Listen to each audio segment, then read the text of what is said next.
दोस्तों नमस्कार। आज का जो टॉपिक है बहुत इंटरेस्टिंग टॉपिक है।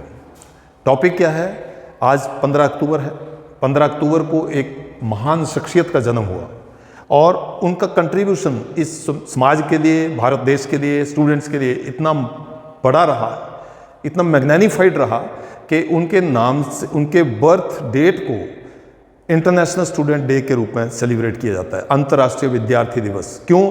क्योंकि वो राष्ट्रपति नहीं थे, वो वैज्ञानिक नहीं थे, वो मिसाइल मैन ही नहीं थे, वो एक हम्बल पर्सन ही नहीं थे, वो उससे बहुत ज़्यादा नज़दीक स्टूडेंट के साथ इंटरेक्ट करते थे। वो एक बेहतर टीचर थे, खुद लर्नर थे, खुद स्टूडेंट थे और एक बेहतर टीचर थे। उन्हीं के जीवन की जो आज कुछ बातें हैं, कुछ रोचक बातें हैं, उनको शेयर करूंगा क्योंकि ये डेडिकेट करना चाहता हूं मैं, ये वीडियो उन्हीं को डेडिकेट करना चाहता हूं। उस महान शख्सियत का वर्णन जो किया नहीं जा सकता, जो कई बार हम सारे विशेषण लगा के भी हम समझते हैं कि कुछ चीज़ बच गई है उनके व्यक्तित्व की। ऐसे व्यक्तित्व का नाम former president of India, the missile man of India,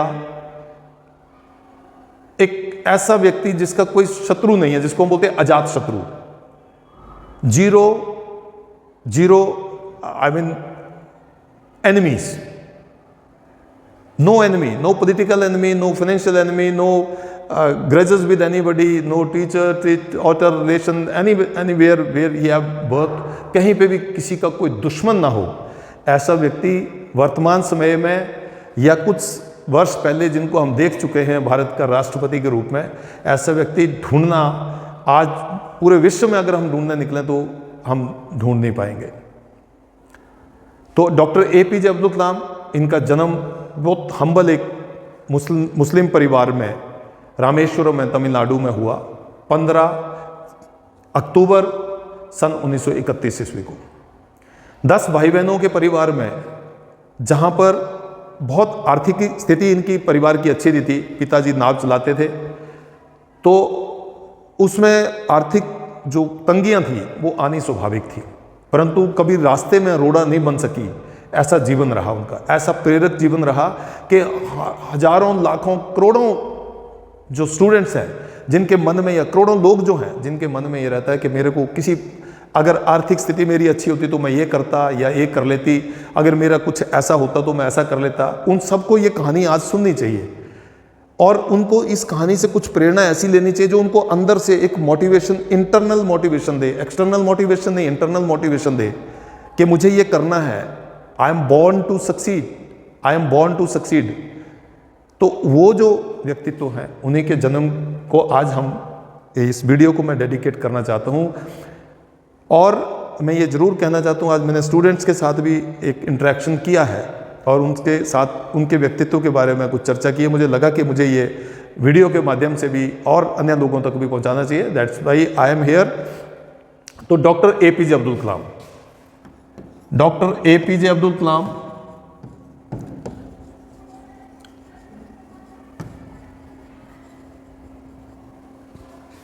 पूरा नाम अबुल पाकिर जैनुलाब्दीन अब्दुल कलाम। अबुल ए से अबुल परदादा का नाम, P से पाकिर दादा का नाम, J से जैनुलाब्दीन पिताजी का नाम और फिर अब्दुल कलाम। इस नाम से ही सब चीज़ जो है वो सबको पता लग जाती है। एक ऐसे परिवार में जन्म लिया जो मैंने बताया, और 8 वर्ष की आयु तक पहुँचते पहुँचते इन्होंने अखबार बेचना शुरू किया। अखबार बेचने के पीछे 2 कारण थे। एक कारण ये था कि कुछ आर्थिक स्थिति में परिवर्तन हो सकता है, कुछ पैसा भी मिल सकता है, और साथ में जब वो अखबार बांटने जाते थे तो रास्ते में अखबार को पढ़ दिया करते थे, उससे अपने ज्ञान की वृद्धि कर रहे थे। उस बच्चे की बुद्धि को, उस बच्चे की अपने लगन को आप देखें, समझें। जिस समय वो नाव में पार करा के कुछ श्रद्धालुओं को मंदिर में ले जाते थे, तो उस समय वो मंदिर में जब लोग सारे घूम रहे होते थे तब वो मंदिर में बैठ के गीता का अध्ययन कर रहे होते थे। लेकिन बचपन में ही उनके दिमाग में जो चीज़ें चलती थी वो कैसी चीज़ें चलती थी, एक तरफ तो गीता के श्लोक चलते थे और दूसरी तरफ उनके कान में जो था वो इस प्रकार की बातें चलती थी। किस प्रकार की? कि आप जो डार्विन की सिद्धांत है उसके ऊपर भी, मतलब साइंटिफिक टेम्परामेंट शुरू से था। क्यों, कैसा क्लियर था उनका, क्यों करना है, क्यों कर रहा हूँ मैं, एक बार उनकी कक्षा में वो जो मुख्य पुरोहित थे उनके बच्चे के साथ आगे बैठ गए, जो कि उनका मित्र भी था, उसके साथ कक्षा के फ्रंट बेंच पे बैठ गए। तो पुरोहित जब कक्षा में आए, उन्होंने देखा कि एक मुसलमान छात्र जो है वो मेरे बच्चे के साथ बैठा है, तो उन्होंने उनको डांटा और पीछे जाके बैठने को कहा। वो चुपचाप उठे, पीछे जाके बैठ गए, और पीछे जाके बैठ के उनके मन में आया कि एक दिन मैं कुछ ऐसा बड़ा जरूर करूँगा कि मैं इस बात को साबित कर सकूँ। और वो बात आगे चल के उन्होंने कोट भी की है कि आपको एक बेस्ट माइंड जो है that can be found on the last bench of the class. तो जो आपका जो सबसे अच्छा दिमाग है वो आपको अंतिम बेंच पर भी मिल सकता है। ये बात उन्होंने चरितार्थ की है अपने कैरेक्टर से। और उसी कड़ी में जब वो छोटे थे बचपन में, तो उनके जो एक टीचर थे, बहुत गांव से दूर थे, वो गणित बहुत अच्छा पढ़ाते थे, लेकिन उनकी कंडीशन थी कि सुबह 4 बजे जो नहा धो के बच्चा मेरे पास आएगा उसको 1 घंटे के लिए गणित की कक्षा दूंगा, 1 घंटे जो है कक्षा लूँगा उनकी और गणित पढ़ाऊँगा। इस बात को वो सुबह जल्दी उठ के नहा धो के बिना गर्मी सर्दी बरसात के मौसम को देखे वो निरंतर लगातार उनके पास जाते थे और गणित विषय में वो अच्छा अपने आप को अनुभव कर रहे थे, महसूस कर रहे थे, गणित में बहुत अच्छे से आगे स्कोर कर रहे थे। इसी कड़ी में जब वो हाई स्कूल करने लगे, हाई स्कूल में जब उनके उससे पहले जो प्राइमरी स्कूल का घटना हुई थी वो भी बहुत अच्छी थी, जो सुब्रमण्यम अय्यर करके उनके अध्यापक थे प्राइमरी में, तो 5वीं कक्षा को पक्षियों को कैसे पक्षी उड़ते हैं उस विषय के ऊपर चर्चा कर रहे थे, लेकिन बच्चों को बात समझ नहीं आ रही थी। जैसे क्यूरियोसिटी होती है तो वैसे बच्चों को बात समझ नहीं आ रही थी। तो उन्होंने क्या किया, उन्होंने कहा कि आप शाम को जो है वो समुद्र के किनारे आ जाएं, बच्चों को बुला लिया और बच्चों को वहाँ पर पक्षियों को प्रैक्टिकल रूप में उड़ते हुए दिखाया। जैसे वो पक्षी उड़ रहे थे उस पूरे दिमाग में जो अब्दुल कलाम बच्चे के रूप में उसको देख रहे थे पक्षी को उड़ते, और उसी समय उनके दिमाग में क्लियर हो गया मुझे क्या करना है, मुझे हवा में ही अपना करियर चुनना है। हवा में मीन्स हवा में कुछ काम करने तक, एयरफोर्स एरोस्पेस जो फील्ड है उसमें मुझे काम करना है। और बाद में जाके ये हुआ भी। तो ऐसे उन्होंने जब वो हाई स्कूल कर रहे थे, जिज्ञासा थी, क्यूरियोसिटी थी, और टीचर की वो प्रैक्टिकल उसको दिखाने का एक ऐसी घटना थी जिसने उनके दिमाग में ये चीज़ भर दी। ऐसा हम लोग सारे लोग जो है वो मिलके कर भी सकते हैं। और उसके बाद जो अगली घटना हुई कि कक्षा में वो किसी और विषय की कक्षा चल रही थी वहाँ पे हाई स्कूल में, तो दूसरी कक्षा में पहुँच गए। तो वहाँ टीचर मैथ्स पढ़ा रहे थे, उन्होंने उनको डांट भी दिया, डांटा और ये कहा कि जब आपको यही नहीं पता कि किसकी कक्षा चल रही, कौन सा विषय आप पढ़ने जा रहे हो, तो आप करोगे क्या इसमें, कैसे पढ़ोगे आप नहीं पढ़ सकते। तो उन्होंने इतनी मेहनत की गणित में कि 100 में से 100 नंबर लेके आए, 100 में से 100 मार्क्स उन्होंने प्राप्त किए। टीचर भी हैरान हुए। तो वो कहने का मतलब है कि वो किसी बात को ना ऐसे नहीं लेते थे कि मेरे को किसी ने अगर कुछ बोल दिया तो मैं उसको, ये बचपन से उनके दिमाग में ये चीज़ें चलती थी, लेकिन उनका लक्ष्य बहुत बड़ा था, उनको बहुत आगे जाना था। और उन्होंने हाई स्कूल करने के बाद जब कॉलेज की बात आई तो मद्रास इंस्टीट्यूट ऑफ टेक्नोलॉजी बहुत बड़ा प्रेस्टिजियस इंस्टीट्यूट रहा, वहाँ पर एडमिशन उनका हुआ। और उस एडमिशन में उनके जो एक बहन ने उनको अपने सारे जो जेवर थे वो बेचकर 1000 रुपये जो है उनको सहायता की। इस तरीके से उनकी एडमिशन हुई। और एडमिशन के बाद क्योंकि एरोडायनेमिक्स में, एरोस्पेस इंजीनियरिंग में उनका विषय रहा है, तो उसमें प्रोजेक्ट उनको मिला। उस प्रोजेक्ट में ऐसा आता है कि उस प्रोजेक्ट में जो एक एरोप्लेन की मॉडल बनाना था, और उनको एक प्रोजेक्ट के रूप में जब वो टास्क मिला तो उन्होंने पूरा किया, लेकिन वो मॉडल इतना अच्छा नहीं था, टीचर्स ने उसको बहुत अच्छे से एक्नॉलेज नहीं किया। और साथ में कहा कि अब्दुल, अगर इस प्रकार का आप मॉडल बनाओगे तो शायद आपको जो स्कॉलरशिप मिल रही है वो स्कॉलरशिप भी आपकी छिन जाएगी और आपकी पढ़ाई जारी नहीं रह पाएगी। इस बात ने उनको बहुत विचलित किया। इस बात ने इतना विचलित किया कि यदि मैं अगर स्कॉलरशिप नहीं मिली तो मेरा करियर रुक सकता है, मैं अपनी पढ़ाई को जारी नहीं रख सकता। तो उन्होंने बड़ी सोचने के बाद फिर से अपने प्रोफेसर साहब के पास बोला होगा कि सर मेरे को एक मौका और दें, मैं जो भी आप मुझे बताएंगे मैं उसके हिसाब से आपको मॉडल बना के दूंगा। तो उन्होंने कहा कि ठीक है, आपको एक मौका देते हैं, लेकिन समय बहुत कम रहेगा। तो उन्होंने अपनी तरफ से, अब्दुल कलाम जी ने ये कहा कि मुझे 1 महीने का समय दो। कहते 1 महीने का समय तो नहीं, किसी कीमत पे नहीं मिलेगा, आपको केवल 3 दिन मिलेंगे, 3 दिन, 3 days only, and you have to complete this. इस प्रोजेक्ट को आपको कंप्लीट करना है। आप इस चैलेंज को लेते हैं तो okay, we can think over it. और उन्होंने 3 दिन तक, कहते बिना सोए लगभग 72 घंटे तक उन्होंने उस मॉडल के ऊपर बहुत मेहनत की और जब मॉडल बना के वो लेके गए तो प्रोफेसर साहब इतने प्रसन्न हुए कि उनकी आंखों में आंसू आ गए कि इस बच्चे ने अपने जुनून से अपना करियर को बचा लिया और उनकी स्कॉलरशिप जो थी कंटिन्यू रही और समहाउ वो बहुत अच्छे नंबरों से बहुत अच्छे स्कोर करके जो है वो अपनी डिग्री उन्होंने प्राप्त की। उसके बाद उनके पास, जैसे कि मैंने बताया, 2 ही रास्ते थे कि मुझे या तो डिफेंस में जाना है या मुझे एयरफोर्स में जाना है। पहली प्रायोरिटी उनकी एयरफोर्स ही थी। तो एयरफोर्स की वैकेंसीज निकली और उसके लिए उनको देहरादून में जो इंटरव्यू वगैरह प्रोसेस होना था, टेस्ट और स्क्रीनिंग और इंटरव्यू होना था, उसके लिए देहरादून आना था। और साथ ही डिफेंस की निकली जो कि दिल्ली में हेडक्वार्टर था डिफेंस रिसर्च डेवलपमेंट ऑर्गेनाइजेशन का, DRDO का। इस प्रकार से वो देहरादून आते हैं। देहरादून में जो उनकी प्रोसेस चलती है, सिलेक्शन प्रोसेस चलती है, उस सिलेक्शन प्रोसेस में कुल 25 कैंडिडेट जो अपीयर हुए और उसमें से 8 वैकेंसीज थी। अनफॉर्चुनेटली, फॉर्चुनेटली, जो भी आप कहें, for nation at the last भी हम कंक्लूड करेंगे तो हमें लगेगा कि ये फॉर्चुनेट था। इट वॉज क्वाइट फॉर्चुनेट कि वो उसमें सेलेक्ट नहीं हो पाए। लेकिन जब वो सिलेक्ट नहीं हुए, 9वां नंबर उनका आया, सिलेक्ट नहीं हुआ, तो काफ़ी उनको इस बात से जो है वो अपना जिसको दुख हुआ और इस बात का उनको काफ़ी एहसास भी हुआ। उन्हें रियलाइज़ भी किया कि मैं सेलेक्ट नहीं हुआ, अब मैं क्या करूं। जैसे होता ही है, नॉर्मली होता ही है।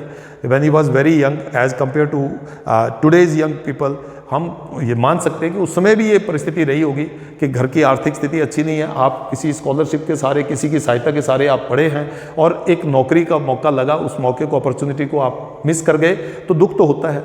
लेकिन ऑन द वे जब वो वापस दिल्ली के लिए आ रहे थे, उस DRDO के इंटरव्यू के लिए आ रहे थे, तो उनको क्या लगा कि मुझे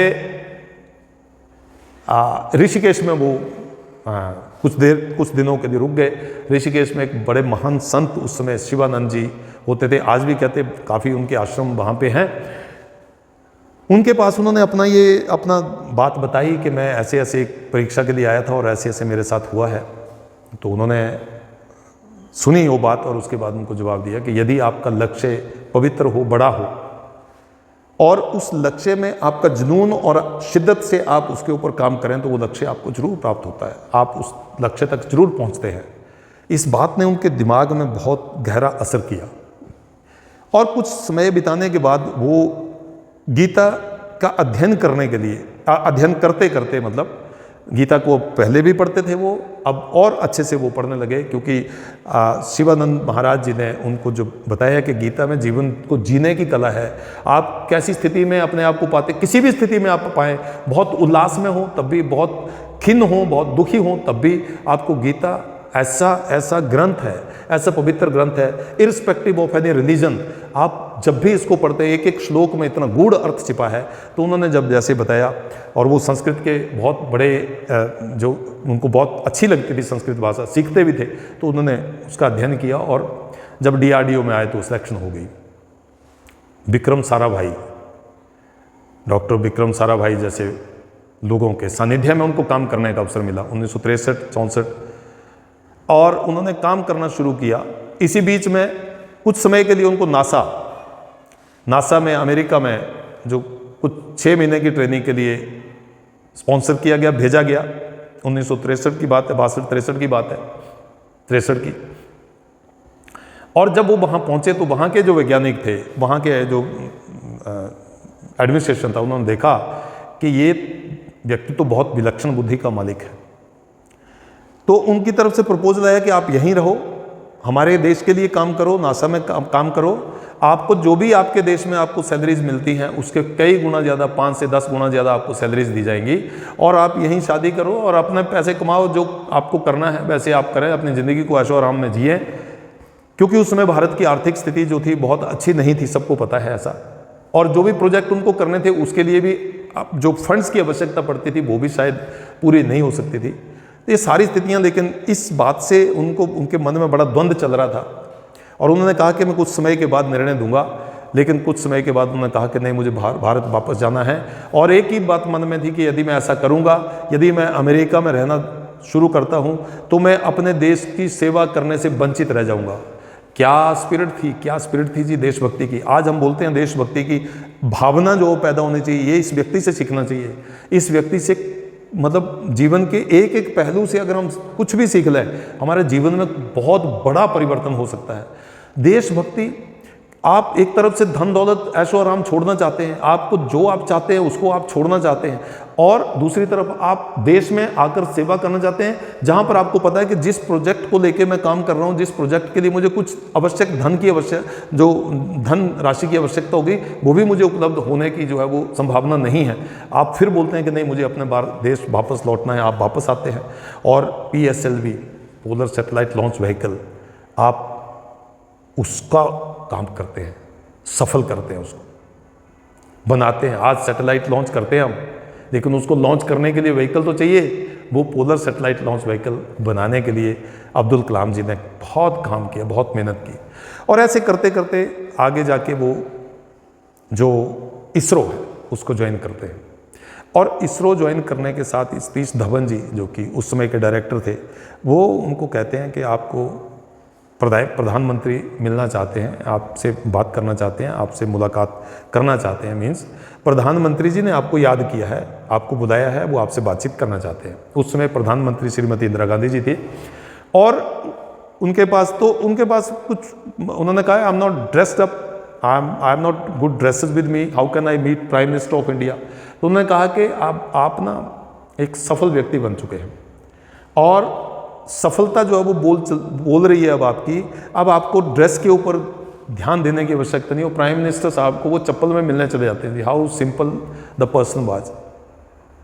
और किसी एक प्रेस कॉन्फ्रेंस में किसी रिपोर्टर ने, किसी पत्रकार ने ये पूछ रहा था कि यदि भारत के अब्दुल कलाम जी को अगर आपको डिफाइन करना तो एक सेंटेंस में आप कैसे उनको, एक सेंटेंस में कैसे बताएंगे उनके बारे में, तो कहा था a simple Indian who is inexplicable. मैं इसको लिख रहा हूं जी यहां पे, सिंपल इंडियन, बहुत बड़ा मीनिंग है इसके अंदर।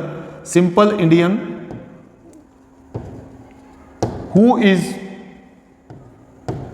इनएक्सप्लिकेबल।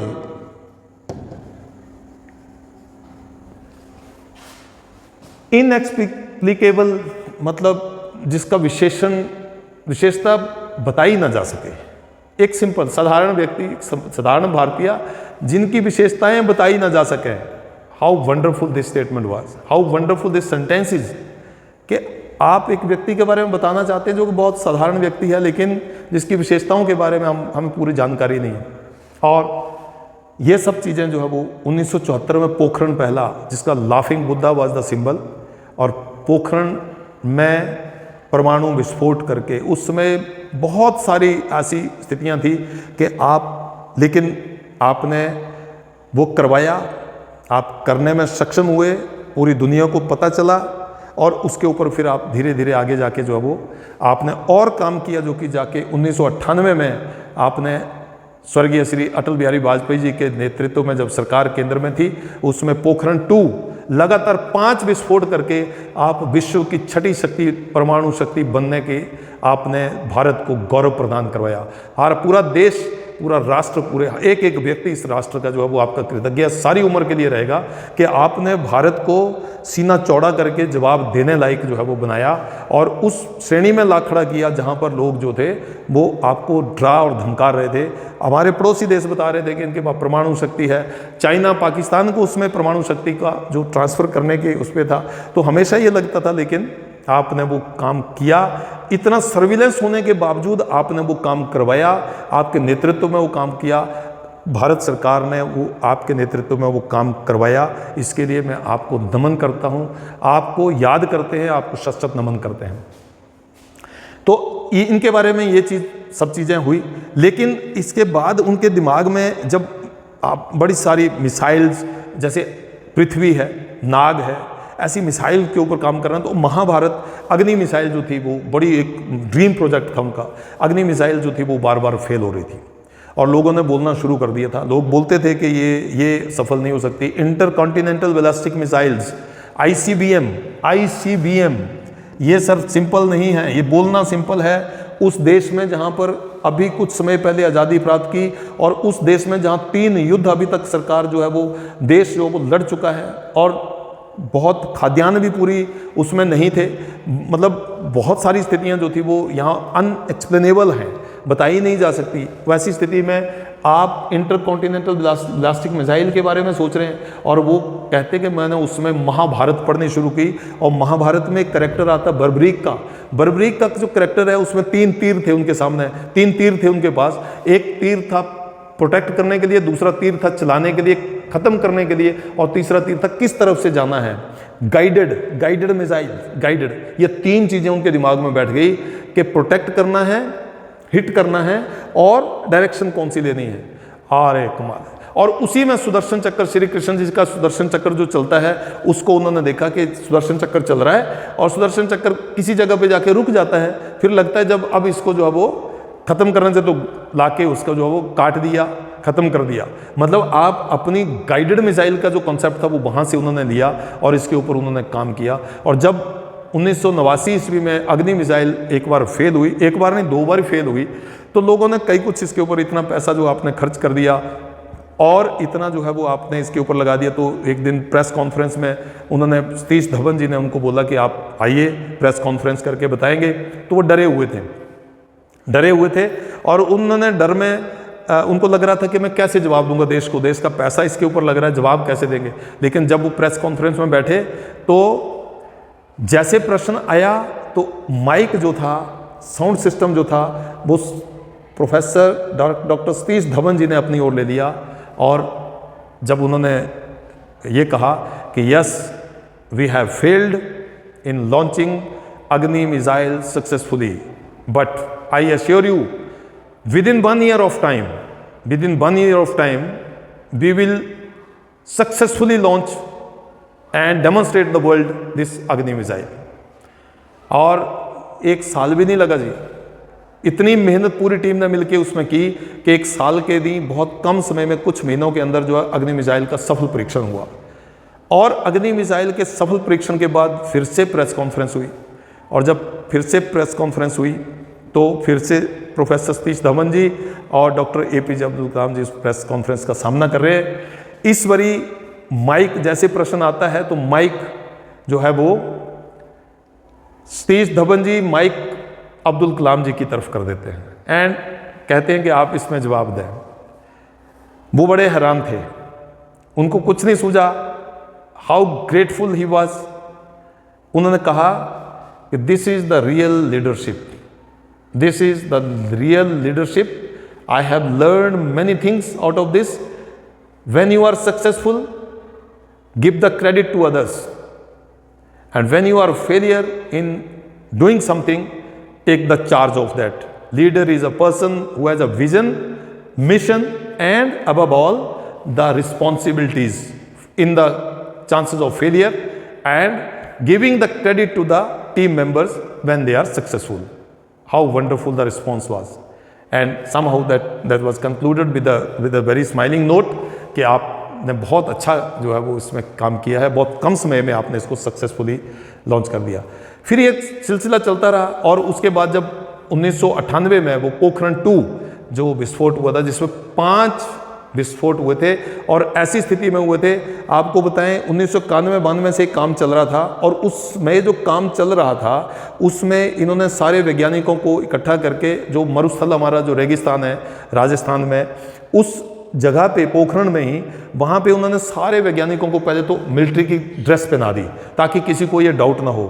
और उस समय सर्विलेंस बहुत ज़्यादा था, तो अमेरिका के सैटेलाइट वगैरह सारे घूमते थे कि क्या चल रहा है, कैसे चल रहा है। तो ये सब ऐसा कुछ काम करते थे कि जब सैटेलाइट एक बार दूसरी बार आने के लिए, राउंड लगाने के लिए तब तक आता था, तब तक ये सारा काम अपना जो थे वो कर लेते थे। और सबको ये लगता था कि सैनिक कार्रवाई चल रही है और यहाँ से ये भी हुआ था कि मिलिट्री एक्सरसाइज चल रही है। तो सैटेलाइट जो उनकी एजेंसीज थी, उन एजेंसीज को ऐसा चलता था कि ठीक है कोई बात नहीं, कोई मिलिट्री की एक्सरसाइज चल रही है। और फिर मिट्टी जो थी, धूल वगैरह ऐसा करके कुछ ऐसा कर देते थे। इतने में 5 विस्फोट जब किए और तब भी, और उसके बाद honourable prime minister Shri Atal Bihari Vajpayee ji ने डिक्लेयर किया कि now India is a nuclear power. What a wonderful day that was. और उसके पीछे का जो भी कंट्रीब्यूशन था वो डेडिकेट किया जाता है APJ अब्दुल कलाम जी को, उनकी राष्ट्रभक्ति को, उनके देश प्रेम को, उनकी सत्यनिष्ठा को और उनके बेहतर काम को। इसके बाद क्योंकि अटल बिहारी वाजपेयी जी एक बहुत अच्छे नेता थे, वो बहुत अच्छे डिप्लोमेट, बहुत विजनरी लीडर थे। उन्होंने सोचा कि अगर हम अब्दुल कलाम जी को अपने मंत्रिमंडल में शामिल करते तो देश को और अच्छे से हम इनके दिमाग का इस्तेमाल जो किसी भी क्षेत्र में कर सकते हैं, मीन्स साइंस एंड टेक्नोलॉजी में, किसी भी, उन्होंने सोचा होगा उस समय। तो उन्होंने इनको बुलावा भेजा और कहा कि आपको हम अपने कैबिनेट में सहयोगी के रूप में लेना चाहते हैं। इन्होंने कहा मुझे एक दिन का समय दें और मैं सोच के बताऊंगा। अगले दिन सुबह इन्होंने फ़ोन करके बताया कि माननीय प्रधानमंत्री जी, मैं शायद इसको स्वीकार नहीं कर पाऊंगा कुछ विशेष कारणों से।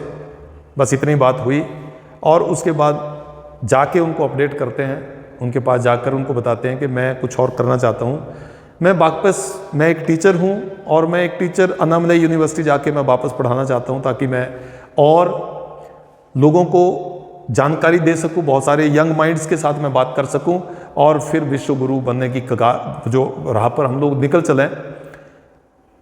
उस समय तो वाजपेयी जी मान गए इस बात के लिए, ठीक है कोई बात नहीं, ऐसा भी, ये भी देश सेवा का एक बहुत अच्छा माध्यम हो सकता है, क्योंकि एपीजे अब्दुल कलाम ये मानते थे कि 3 लोग इस दुनिया को बदल सकते हैं, एक माता पिता और तीसरे टीचर। ये इनके अंदर इतनी ताकत है, इनके अंदर इतनी कैपेसिटीज हैं कि वो पूरे देश को, पूरे विश्व को बदल सकते हैं। तो वो टीचर के रोल में ज़्यादा अपने आप को फिट पा रहे थे। एनी हाउ वो अन्नामलई यूनिवर्सिटी चले गए, उन्होंने फिर से वापस अपना पढ़ाने का काम शुरू किया।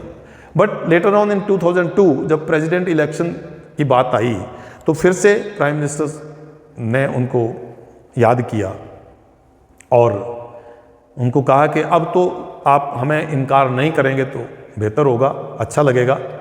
भारत के राष्ट्रपति का चुनाव होने वाला, हम सबकी ऐसी राय है, ऐसा मानना है कि आप इस पद को स्वीकार करें। और उसमें सारी पॉलिटिकल पार्टीज ने यूनानिमसली इसके ऊपर कंसेंट दिया and he became the 11th president of India in the term 2002 to 2007। इस बीच में वो प्रेसिडेंट ऑफ इंडिया रहे।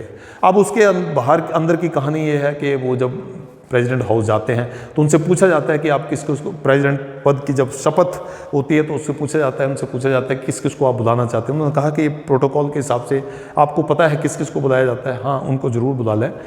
मेरी तरफ से 2 लोगों को जरूर बुलाना। एक वो मोची, जब मैं बड़े हार्डशिप के समय से गुजर रहा था तो मेरे जूतों में कई जगह पे जो वो सिलाई करके मेरे को जूते पहनने लायक बनाते थे, उस मोची को, उस साथी को जरूर बुलाना। और एक वो ढाबे वाला जो मेरे भूख मिटाने के लिए मुझे भोजन मुहैया कराता था जबकि मेरे पास उसको देने के लिए पैसे नहीं होते थे, और कई बारी 2 रोटियां फालतू भी खिला देता था, उसको, इन 2 लोगों को जरूर बुलाना। हाँ, मतलब ऐसा सुन के ना ऐसा लगता है कि यार ऐसे लोग भी हम लोगों के देश में, मतलब उस देश में हमने जन्म लिया है जहाँ पे ऐसे महान विभूतियों ने पहले इस देश की सेवा की है। उनको बुलाया जाता है और ऐसे वो राष्ट्रपति पद की शपथ लेते हैं, राष्ट्रपति बनते हैं। राष्ट्रपति भवन में जब जाते हैं तो वो 2 सूटकेस लेके जाते हैं। जाते ही वो कहते हैं कि इतने बड़े भवन का क्या आवश्यकता है, मुझे तो 1 कमरा चाहिए, 2 कमरे चाहिए बस। तो कहा कि नहीं, ये तो आपके गेस्ट के लिए होगा, ये आपके जो इंटरनेशनल गेस्ट आपके आएंगे और स्टेट के हेड्स आएंगे उनके लिए है, जो भी बताया जाता है। खैर, एक दिन प्रातःकाल जब वो मॉर्निंग वॉक कर रहे थे मुगल गार्डन में, तो उन्होंने देखा एक मोर जो है वो मुंह खोलना चाह रहा है लेकिन मुंह खुल नहीं रहा है। तो उन्होंने देखा नज़दीक जाके, उसको तकलीफ थी। उन्होंने वेटनरी डॉक्टर को बुलाया और दिखाया तो पता लगा कि उस मोर के गले में ट्यूमर है, उसको ऑपरेट करवाया। ऐसी बड़ी सारी चीज़ें जो थी वो दिखाती थी कि वो प्रकृति के प्रति कितना संवेदनशील थे। वो कहते थे ये बर्ड्स हैं, ट्रीज़ हैं, प्लांट्स हैं, ये सब चीज़ें जो हैं वो प्रकृति, मतलब सूचक हैं, ये प्रकृति के सूचक हैं। इसीलिए जब उन्होंने अग्नि मिसाइल और पोखरण के बाद, जो अग्नि मिसाइल की सक्सेसफुल लॉन्चिंग के बाद उन्होंने 1 लाख सैपलिंग लगवाकर उसको सेलिब्रेट किया था। 1 लाख सैपलिंग्स, पौधे लगवाकर उन्होंने उसको सेलिब्रेट किया था। What a great thinking he had. और 5 साल राष्ट्रपति रहने के बाद अनेकों स्टूडेंट्स के साथ उनकी इंटरेक्शन हुई इस दौरान, यूनिवर्सिटीज़ में, कॉलेजेस में, स्कूल्स में, और बड़े सारे देशों के प्रतिनिधियों के साथ उनका मिलना था, पर वो फोकस वहीं रहता था एजुकेशन स्टूडेंट्स, इनको आप पॉलिश करो, इनको आप रिफाइन करो, ये फ्यूचर हैं। और ऐसा ऐसा करके वो बहुत सारे लोगों के साथ उनकी इंटरेक्शन हुई। अल्टीमेटली हम ये कह सकते हैं, कुछ कोट्स हैं उनके जो मैं यहाँ पे बताना चाहूँगा और ये बड़े इम्पैक्टफुल हैं। साथ में कुछ बुक्स हैं उनके द्वारा लिखी गई बुक्स हैं। पहले तो उनकी जो ऑटोबायोग्राफी है द विंग्स ऑफ फायर, जरूर पढ़े उसको, द विंग्स ऑफ फायर, मैं नाम लिख दूंगा। ये देखिए, decide what you want, right it down, make a plan and work on it every single day, don't stop till you make it. कहते आपने जो करना चाहते हो उसको लिखें, लिख के एक प्लान बनाएं उसके लिए और उसके ऊपर काम करें। हर सिंगल दिन, हर दिन उसके ऊपर काम करें और जब तक काम करते रहे जब तक उसको आप प्राप्त ना कर लें। One of the very important characteristics of a student is to question, let the students ask question. आज तो क्वेश्चन पूछना भी गुनाह हो गया है, चाहे वो स्टूडेंट्स का ले लें, चाहे वो बड़े हमारे सिविल सिटीजन्स का ले लें, जो सिविल सोसाइटी है। प्रश्न नहीं है तो सबको ये लगता है कि सब हम जो कर रहे हैं वो वही बेहतर है। टीचर से अगर स्टूडेंट प्रश्न नहीं पूछेगा तो टीचर को लगता है जो मैं पढ़ा रहा हूँ वो बहुत बेहतर पढ़ा रहा हूँ। लेकिन अगर प्रश्न आएंगे, चाहे वो समाज के प्रश्न आएंगे टीचर के सामने, जब पेरेंट्स के प्रश्न आएंगे, स्टूडेंट्स के प्रश्न आएंगे, तो चीज़ें बहुत तेज़ी से बदलेंगी। तो ये कहते थे कि student is to question, let the students ask question, encourage the students to ask question. If let me define a leader, he must have a vision and passion and not be afraid of any problem. Instead, he should know how to defeat it. Most importantly, he must work with integrity के साथ काम करना जरूरत है। Mission होना चाहिए, vision होना चाहिए, किसी समस्या से डरने वाला नहीं होना चाहिए, वो लीडर उनकी नज़र में है। Life will never provide warranties and guarantees. Life only provides you the opportunities and possibilities. Difficulties in your life do not come to destroy you. कभी भी हमारे जीवन में अगर डिफिकल्टी आती है तो वो हमें डिस्ट्रॉय करने के लिए नहीं आती है, but to help you realise your hidden potential and power. परंतु वो हमारे अंदर के उस छुपी हुई शक्तियों को निखारने के लिए आती है। Let difficulties know that you are too are difficult. Difficulties को भी जानने दो कि आप भी तो बड़े सशक्त हैं, ये वो कहते थे। तो आगे अब मैं उन बुक्स के नाम आपको शेयर करना चाहूंगा जिन बुक्स को एपीजे अब्दुल कलाम जी ने लिखा। The wings of fire, the wings of fire, ये इनकी ऑटोबायोग्राफी है, विंग्स ऑफ फायर। इसके लिंक भी मैं डिस्क्रिप्शन में दे दूंगा। The indomitable spirit, domitable spirit, you are born to blossom, you are born to blossom, India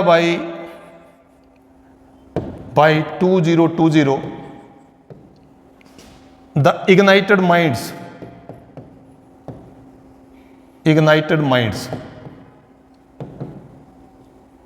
ये कुछ किताबें हैं जी।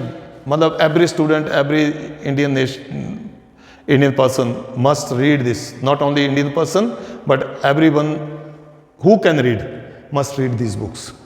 ये विंग्स ऑफ फायर जो है, इसमें ये लिखा गया है कि small aim is a crime, छोटा लक्ष्य अपने आप में अपराध है, बड़ा लक्ष्य रखो। अब प्रश्न चलता है कि उस सफलता के लिए 4 सूत्र जो बताते थे वो क्या सूत्र थे। आई होप ये जो आप इसको लेंगे, इसका स्क्रीनशॉट ले लेंगे। अगर आपको इसके नाम, अदरवाइज मैं लिंक में इसका जो लिंक कर दूंगा, शेयर कर दूंगा डिस्क्रिप्शन में लिंक इसके। 4 वो चीजें जो उन्होंने सफलता के लिए बताई। 4 चीजों में मैं क्रोनोलॉजिकल ऑर्डर में अगर लिखूं तो वो बोलते थे ग्रेट एम, महान लक्ष्य बनाइए पहले, ग्रेट एम। दूसरा, अगर एम आपका बड़ा है उसके बाद आप एक्वायर करें क्या एक्वायर करें? Knowledge and skills required for fulfilling this aim, skill. Third is hard work.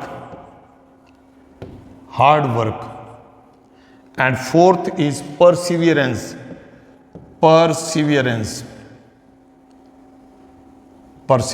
नहीं रुकना, चलते रहना, निरंतर चलते रहना जब तक आप उसको बना नहीं लेते, मिल नहीं जाता आपको आपका लक्ष्य. तो ग्रेट एम, महान लक्ष्य बनाइए. उसके लिए जो ज्ञान की आवश्यकता है, स्किल की आवश्यकता है, वो प्राप्त करिए. उसके ऊपर कठोर परिश्रम करिए और दृढ़ रहिए अपने निर्णय पर, अपने लक्ष्य पर. आप हमेशा लक्ष्य को प्राप्त करने के लिए सफलता की सीढ़ियां चढ़ते चले जाएंगे. दूसरा उन्होंने कहा कि फेल को ऐसे कभी ना लें कि fail first attempt in learning. ये पहली अटेम्प्ट है, फर्स्ट अटेम्प्ट इन लर्निंग.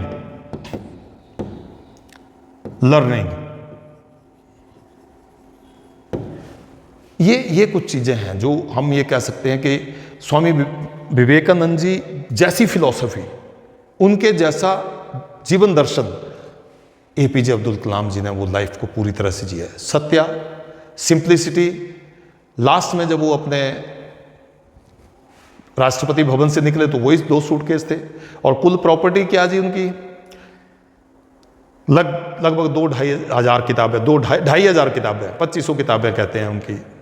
एक लैपटॉप, एक साउंड सिस्टम, म्यूजिक सिस्टम जिसके वो कभी गाने इत्यादि रिलैक्स होते होंगे, गाने सुन लेते थे.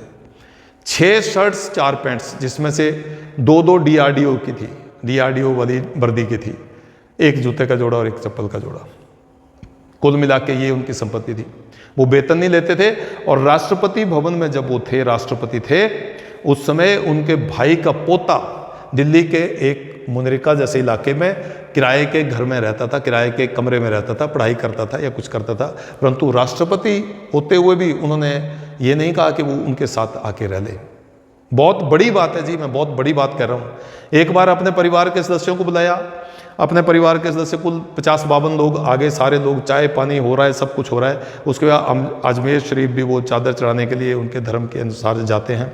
गए, वो उनके लिए बस का इंतजाम किया और अपने जो डिपार्टमेंट था, अकाउंट्स का डिपार्टमेंट, उससे कहा कि कुल राशि कितनी बनी. तो 3,02,000 के आसपास कहते हैं राशि बनी थी. उन्होंने अपने वेतन से वो कटवाई. वो कहीं सरकारी खर्चे को उसको नहीं किया. एक भी पैसा, उन्होंने कहा था कि I never kept my wife because unmarried थे, कोई बच्चे नहीं थे. मेरे पास कोई पोजेशन ऐसी नहीं थी जो मैं ये बोल सकूं कि ये मेरा है सब कुछ. और अपने कई सारे ट्रस्ट उन्होंने जो बनाए हुए हैं, उन ट्रस्ट को उन्होंने लोगों की अपलिफ्टमेंट के लिए, एजुकेशन के लिए, साइंटिफिक टेम्परामेंट को इन्हांस करने के लिए उन्होंने सब कुछ अपना जो था वो डोनेट कर दिया. He had no property with him. Ultimately एक पावर, जो डिवाइन पावर है, उनको जब वहाँ जाना है था तो भी वो IIM Shillong, IIM Indian institute of management Shillong में वो इंटरेक्शन ही कर रहे थे स्टूडेंट्स के साथ. He loved to interact with the students. He always loved to feel something his own while discussing और इंटरेक्टिंग विद द स्टूडेंट्स. तो उस समय उनको एक कार्डियक अरेस्ट हुआ एंड ही फेल डाउन और वो इस दुनिया से चल बसे.